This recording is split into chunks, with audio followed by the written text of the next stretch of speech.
In the heart of a bustling Latin American neighborhood, a devout Christian wife, adored by her community for her seemingly flawless life, hides a dark secret.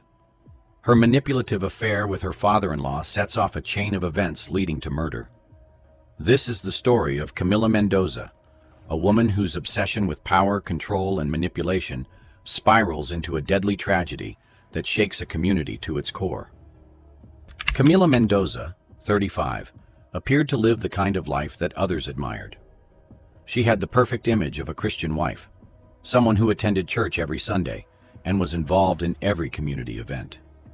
People would often comment on her devotion to her family, especially to her husband Daniel, who worked tirelessly to provide for them.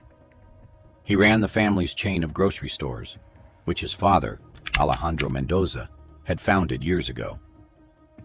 While Daniel was focused on growing the business, Camila stayed at home, raising their children, Sophia and Gabriel, in the values of faith and responsibility.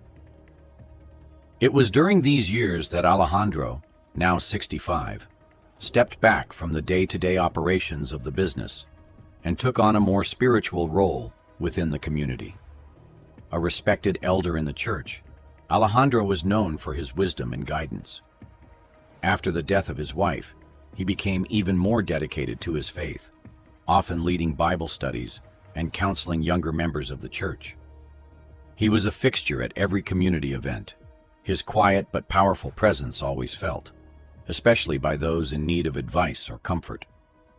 Camila had always admired Alejandro from a distance, seeing him as a pillar of strength and wisdom.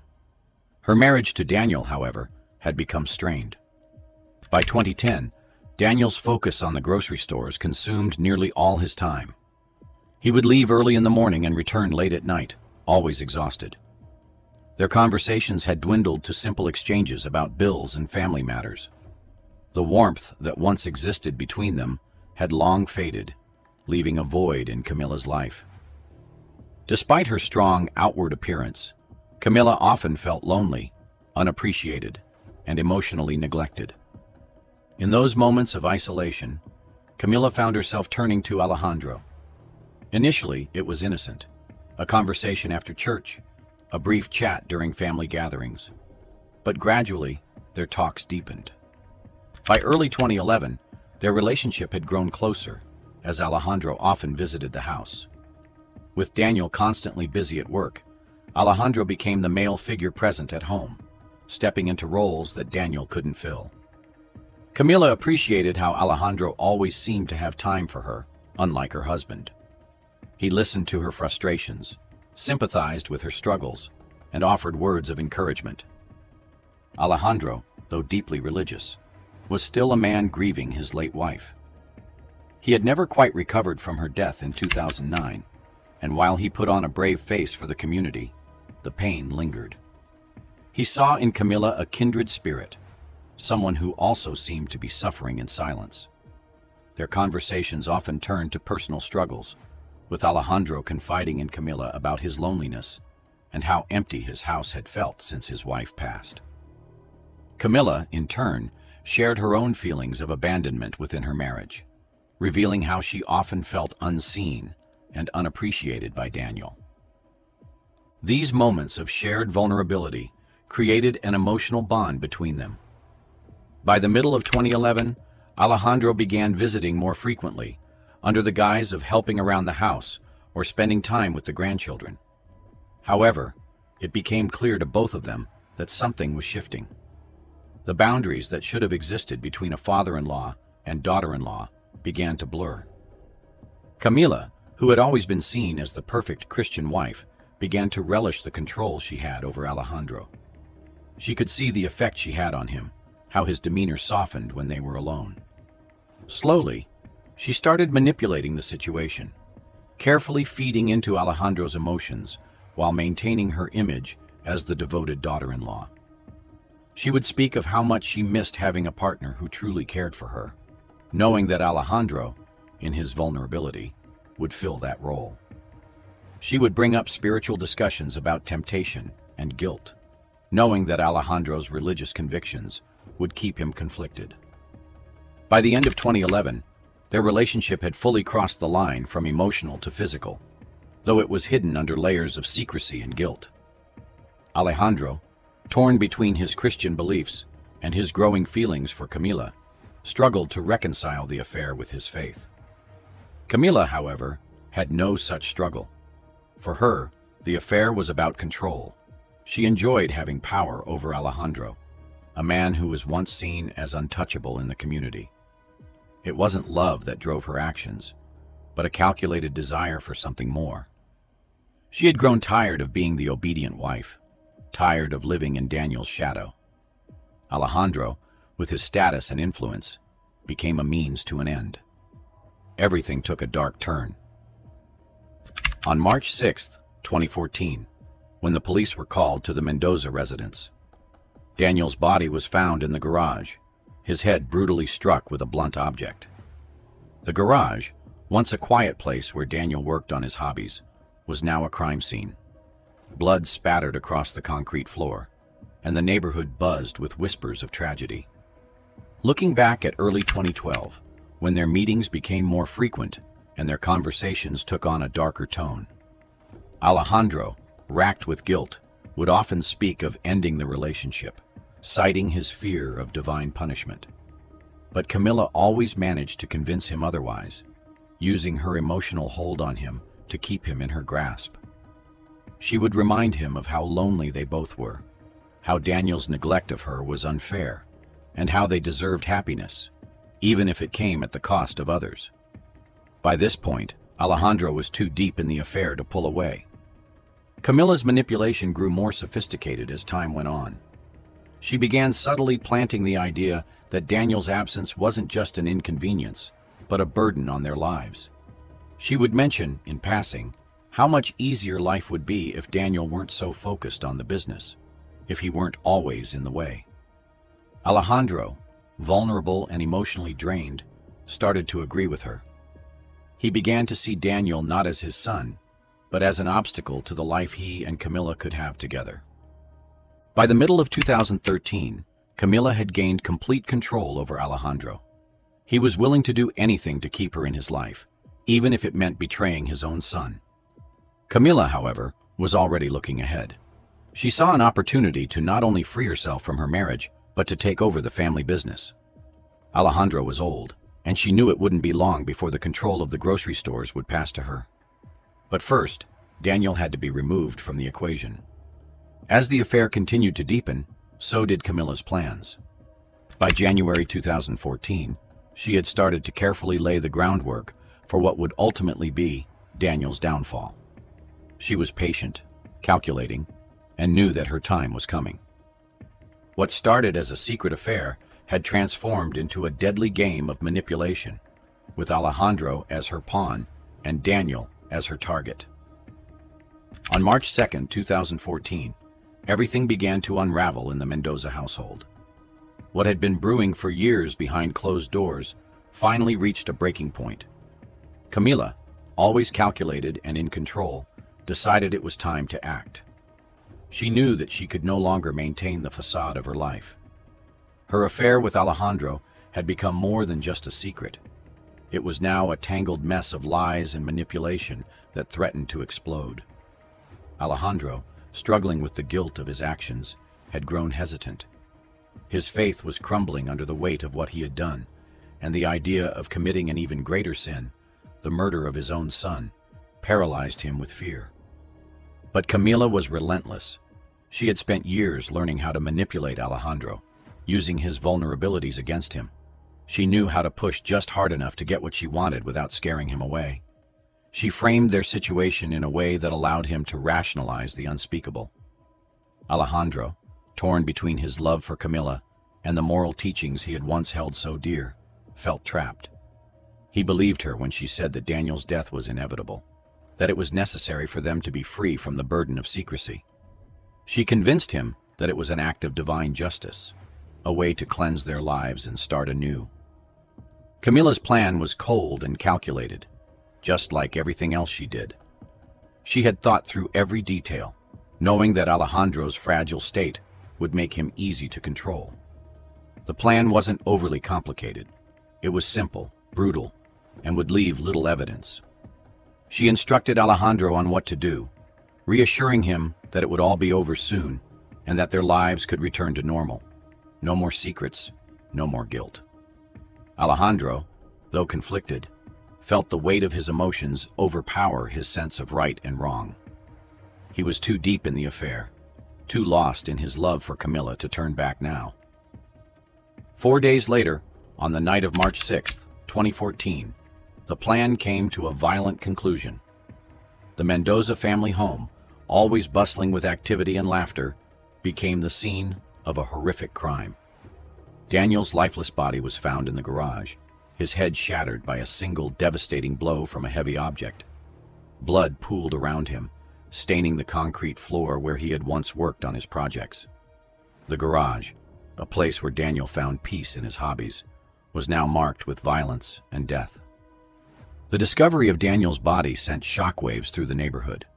Whispers of tragedy spread quickly, with neighbors gathering outside the Mendoza home, confused and fearful. The family was well known in the community, and their grocery stores had been a cornerstone of the neighborhood for years. The idea that such a brutal crime could happen to someone so respected was almost unthinkable.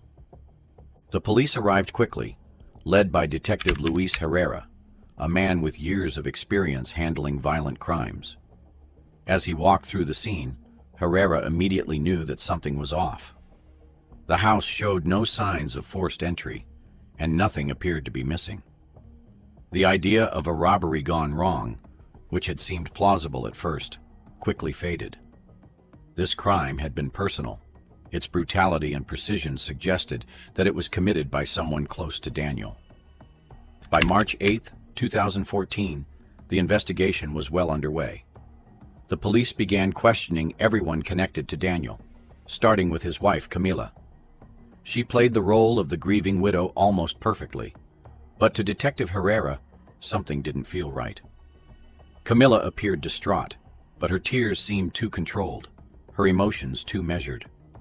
She spoke calmly, recounting how Daniel had come home late the night before the murder, saying she had gone to bed early, unaware of anything unusual. Despite her calm exterior, Herrera sensed that something was off. Camila's behavior after the murder was odd.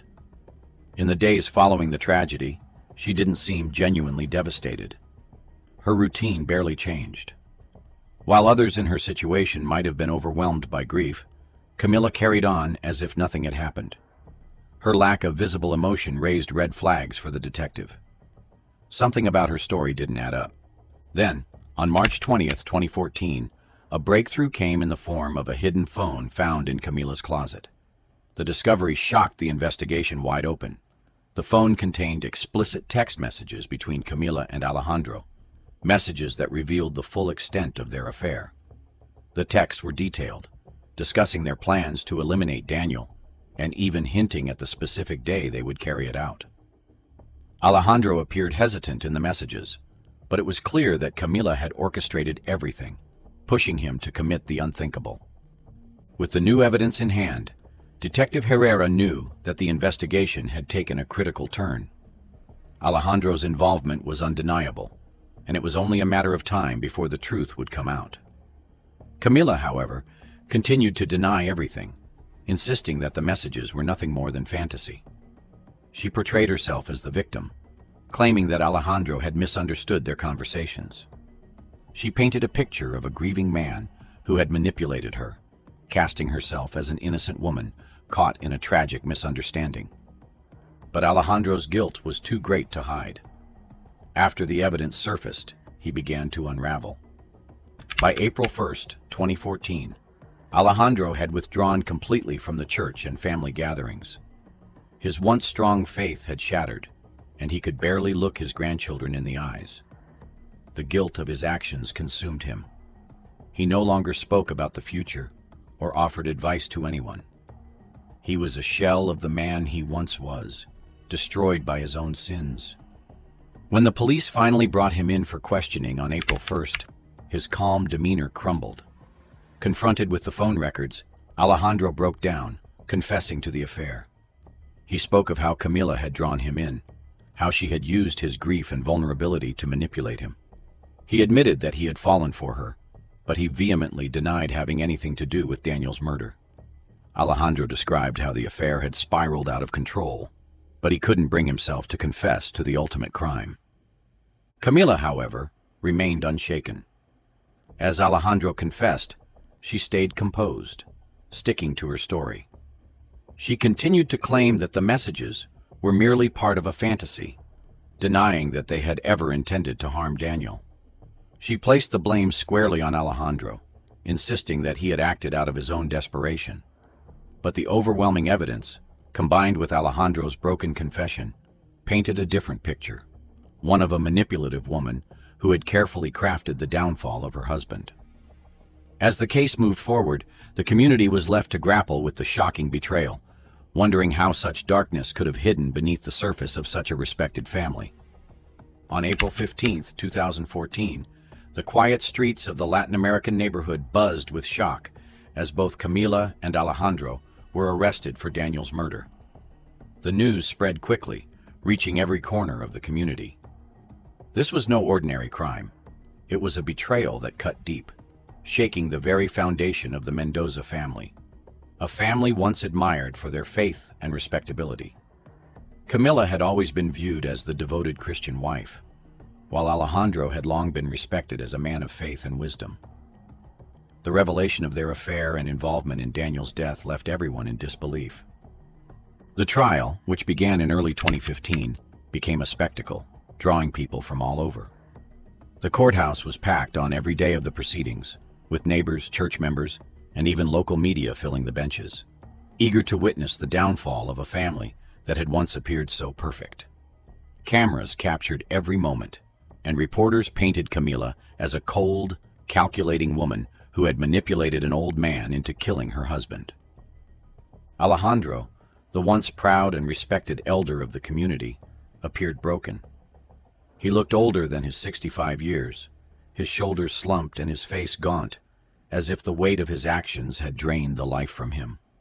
Throughout the trial, Alejandro broke down several times, overwhelmed with guilt. He admitted to the affair, recounting how Camila had slowly gained control over him, drawing him deeper into her web of manipulation. He spoke of how he had never intended for Daniel to die, insisting that his involvement had spiraled out of control under Camila's influence. His remorse was evident, and many in the courtroom felt pity for him. But his confession, while filled with regret, did little to absolve him of the crime. Camila, on the other hand, presented a stark contrast. She sat in the courtroom with an air of confidence, showing no signs of the guilt that consumed Alejandro. Her demeanor was calm and composed, even as the gruesome details of the murder were laid out in front of her. She remained steadfast in her defense, claiming that Alejandro had acted on his own, that she had never intended for things to go so far.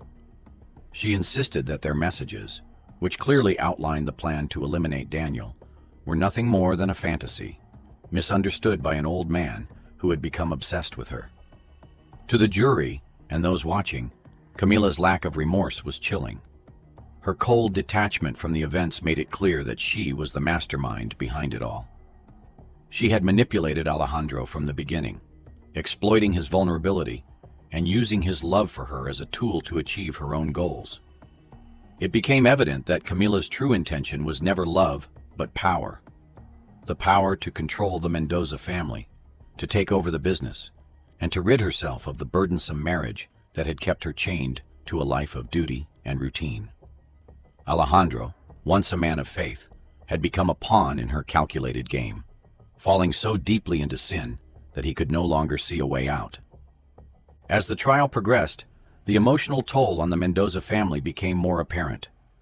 Sophia, now 17, and Gabriel, 13, were forced to sit through the painful details of their father's murder, while also coming to terms with the betrayal of their mother. Sophia, who had always admired her mother's strength and faith, was left devastated, unable to reconcile the woman who raised her with the cold manipulator being described in court.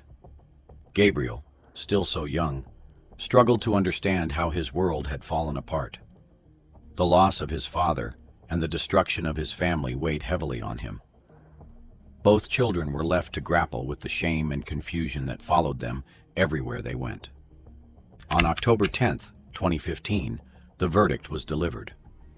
The jury, having listened to every detail of the case, found Camilla guilty of first-degree murder. She was sentenced to life in prison, a decision that brought some closure to the community, but left many lingering questions. Alejandro, though spared from a life sentence, faced his own punishment. He was convicted of lesser charges, but his reputation was destroyed, and his guilt would haunt him for the rest of his life. The church where he had once been a respected elder no longer welcomed him, and his family ties were irreparably broken. In the aftermath of the trial, the Mendoza family was left in ruins. The grocery business, once a source of pride for the family, struggled to stay afloat without Daniel's leadership. Alejandro's involvement in the scandal drove many customers away, and the community's trust in the family was shattered. The children, Sofia and Gabriel, were left to navigate their future without the guidance of their parents, both of whom were lost to them in very different ways. Sofia, already on the cusp of adulthood, carried the weight of the family's shame on her shoulders. She tried to remain strong for Gabriel, but the trauma of losing both her parents, one to murder and the other to the prison system, took its toll. She would often think back to the days before everything fell apart, wondering how her mother could have hidden such darkness beneath the surface of their seemingly perfect life. Gabriel, still so young, struggled to find his place in a world where both his parents had betrayed him. The emotional scars left by the trial would follow them for the rest of their lives. As the dust settled on the trial, the community remained divided. Some saw Alejandro as a man who had been led astray, a victim of Camila's manipulation. Others believed that he, too, had a role to play in the tragedy, unable to escape the consequences of his own sin. But the most enduring question remained: what had truly driven Camila to orchestrate such a horrific act? Was it simply the desire for freedom? Or was there something deeper, a hunger for power and control that had been buried beneath her facade of faith and devotion? The unraveling of Camila's affair and her cold manipulation of Alejandro left an indelible mark on the community. It served as a reminder that even the most outwardly perfect lives could hide unspeakable darkness.